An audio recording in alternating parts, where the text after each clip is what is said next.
I got my iPhone! I got my iPhone! I got my iPhone! Oh my gosh, there it is! It's in front of me! Oh, I cannot wait to open this.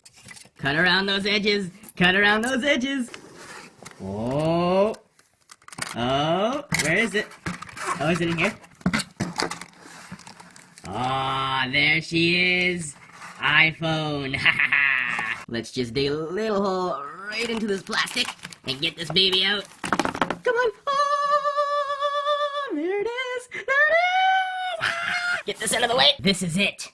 The iPhone. Alright, gently glide the edges, Grazer. Let's get this thing open. It's hard when you're filming with one hand because you don't know how to set up an iPhone so that you don't have to hold it. Let's rip this stuff off real quick.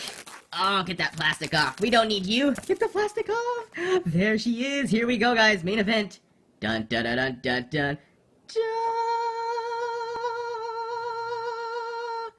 Time to stab it. No, I'm just kidding. Oh my goodness, my iPhone 6.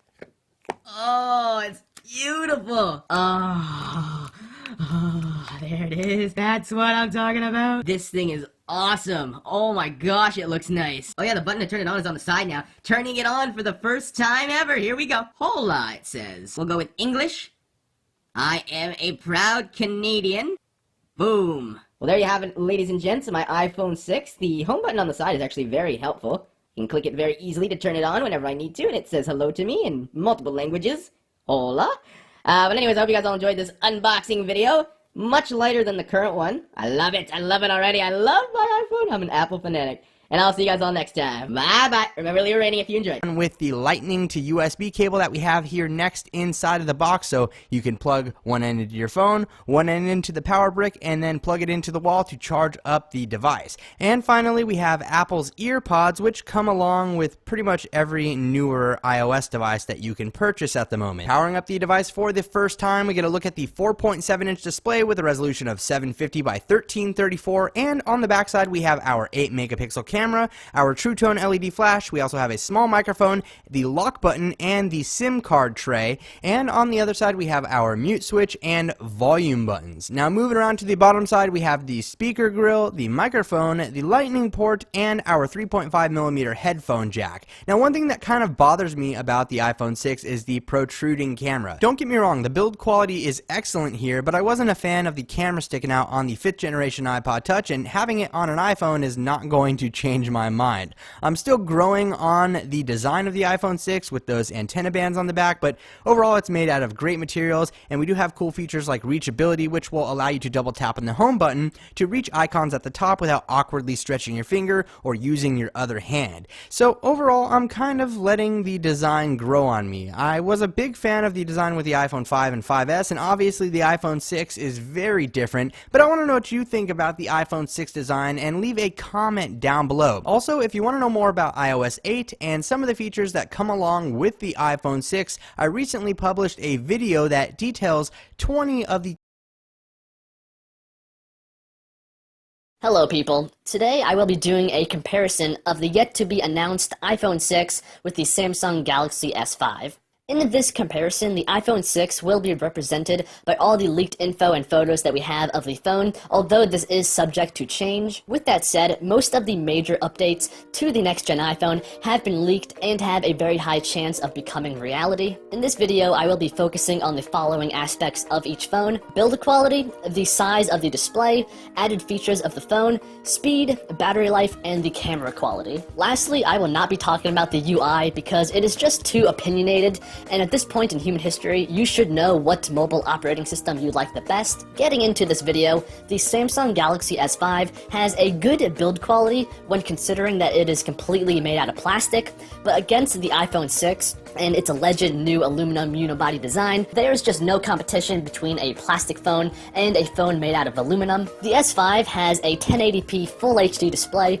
coming in at 5.1 inches, giving the phone a pixel density of 432. The iPhone 6 is speculated to come in two sizes, a 4.7-inch display and one that has a 5.5-inch display. The model that has the 5.5-inch display is not as well leaked and could be delayed at launch, so in this video I will be focusing on the phone along with the smaller display size. So like I said, the display of the iPhone 6 is going to be 4.7 inches and is speculated to have a resolution of about 1700 by 960. This means the pixel density will be 416. Special features of the Galaxy S5 include, but is not limited to, the following. A fitness tracking device that calculates your beats per minute. It has a removable back plate, changeable battery, expandable storage via microSD, IP67 water and dust resistant, and it has a fingerprint scanner in the home button. Special features of the iPhone go as following. It has an amazing build quality, Touch ID, a super thin design. Lastly, it is also supposed to use new glass on the display that is supposed to be close to being unbreakable, so that's always a nice thing. Moving on to the speed of the phones, the S5 uses a Qualcomm Snapdragon 800 chip with a clock speed of 2.5 GHz and is a quad-core chip. The phone also has 2 GB of RAM. Now, the iPhone 6 will be packing Apple's new A8 chip.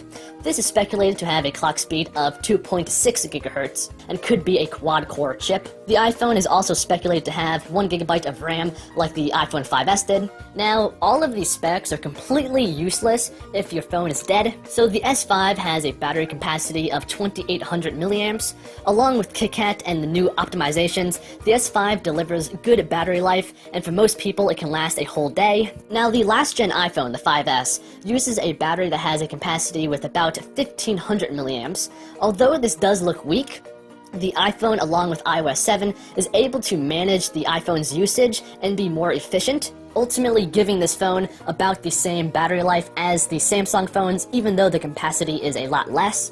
Now, the iPhone 6 will either have about the same capacity as the last-gen iPhone, or it could have even less, along the lines of maybe 1200 milliamps. The downside of the battery in the iPhone 6 could be because of how thin the phone is going to be, and the lack of space. The new A8 chip that will be found in the iPhone 6 will be even more efficient at saving battery life than the last-gen chip was. To conclude, the iPhone 6 should have about the same battery life as the iPhone 5S did, even if it does have a smaller battery size. Lastly, let's discuss the camera on these phones. The Samsung Galaxy S5 uses a 16-megapixel lens that can take fantastically high-resolution photos and videos. There's also digital image stabilization, and it can film in UHD, so that is a nice thing to have. The next-gen iPhone is either going to keep the 8-megapixel camera that is found in the iPhone 5S, but we also have reason to believe that Apple may bump up the megapixel count to 10. The big news is Apple may implement electronic image stabilization. The iPhone 5S still takes some of the best photos and videos of any phone out today, and we expect the iPhone 6 to improve upon that. With all that said, I hope you fine people did enjoy the video, and if you did, then please give the video a like down below and subscribe to the channel. Let me know in the comments down below what you think of all this fantastic technology, and I will see you in the next one. Peace, bro! This is not the iPhone 6. This will just give me an idea of how it should feel running an operating system. Anyways, there it is. It actually looks nice. I mean, it looks so similar to this guy that I've had for a while, but it's a little heftier, and it should work. So let's go ahead and power this guy on. Halt. Nice. See what else comes in here. So you have your earbuds, guess a little touch stylus, the wall adapter in here. What? No stickers. Huh. Alright, so that's that. Anyways, here it is. That's the iPhone 6 running an iOS 7 skin on Android. I mean, why couldn't they do it after iOS 8? I don't know, but there it is. So I went ahead and set it up and spent a little time with the system. Now, first off, it took me a while to get it out of Chinese. Everything was in Chinese. I had a hard time accessing the menus to change it to English language. Now, this whole thing is so funny to me. It's trying to be an iPhone 6 running an old version of Android like 4.0.4 that's trying to run iOS 8 while running an iOS 7 skin. It's a mess. I can't even put my mind around what it's supposed to be. So in a summary, I'd pretty much say it's like Android is attempting to be iOS 8 while keeping all of the lagginess and just inconsistency of Android inside the system. And while that's not Android's fault, it's a developer's fault, I would say that anyone who buys this phone pretty much buys it to show off. I mean, hey, I've got the iPhone 6 before anybody else, and god damn it, just go back. It's so frustrating to use this. I just spent like 10 minutes with it, and I have a hard time even going back. So this thing is usable. You gotta get to know a little bit. It is a capacitive touchscreen, so that's good. However, it's so frustrating. You'll constantly see yourself trying to get somewhere and having to spend like a few seconds clicking on a button to get there. Software updates isn't even there. It's just missing. It's like a setting that's inside the phone that's not there. They want you to think that there's updates, but there will never be an update. This is the only version you're ever going to see on this phone. Now, while it holds true to the iPhone 6 design, I like that about it. I mean, it's pretty much, you can go into public and people will think you're using a rumored iPhone 6 device, which is pretty cool. Now, with my long fingers,